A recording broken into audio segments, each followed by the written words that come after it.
देवराज इंद्र और कर्ण की आपसी वार्तालाप है इसमें। छल से देवराज इंद्र ने कवच और कुंडल तो ले लिए, लेकिन कर्ण के धर्म वीरता, कर्म के धर्म परायणता को सह न सके और उनके सामने शर्मिंदा हो गए।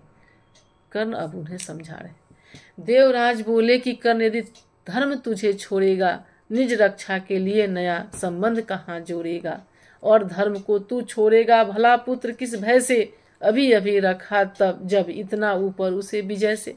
तुमने विजय से भी ऊपर अपने धर्म को रखा, तो तुम धर्म को क्यों छोड़ोगे? तुम धर्म को छोड़ ही नहीं सकते। धर्म नहीं मैंने तुझसे जो वस्तु हरण कर ली है, छल से कर आघात तुझे जो निसहायता दी है, उसे दूर या कम करने की है मुझको अभिलाषा, पर स्वेच्छा से नहीं पूजने देगा तू यह आशा। तू मांगे कुछ नहीं किंतु मुझको अवश्य देना है, मन का कठिन बोझ थोड़ा सा हल्का कर लेना है। ले अमोघ यह अस्त्र, काल को भी यह खा सकता है, इसका कोई वार किसी पर विफल न जा सकता है। एक बार ही मगर काम तू इससे ले पाएगा, फिर यह तुरंत लौट कर मेरे पास चला आएगा। और क्या किया उन्होंने? एक वरदान जबरदस्ती दिया कर्ण को।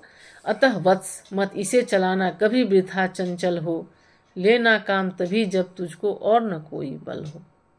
दान वीर जय हो, महिमा का गान सभी जन गाएं, देव और नर दोनों ही तेरा चरित्र अपनाएं। दे अमोघ सरदान सिधारे देवराज अंबर को, व्रत का अंतिम मूल्य चुकाकर गया कर्ण निज घर को। व्रत का अंतिम मूल्य चुकाकर गया कर्ण निज घर को।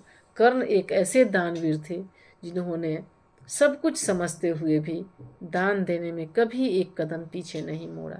अपने सहोदर भाइयों को सामने देखकर, अपनी बिलाप करती माँ को सामने देख करके, त्रिलोक के मालिक श्री कृष्ण की याचना को भी उन्होंने अपने कर्तव्य परायणता, अपने धर्म निष्ठा और अपने त्याग के सामने उनको वो अजय थे, उन्हें कोई जीत ही न सका। और भगवान इतने शर्मसार होकर के उनके सामने से गए, उनको वरदान भी जबरदस्ती दिया। तो ये है भारत के महान कर्ण।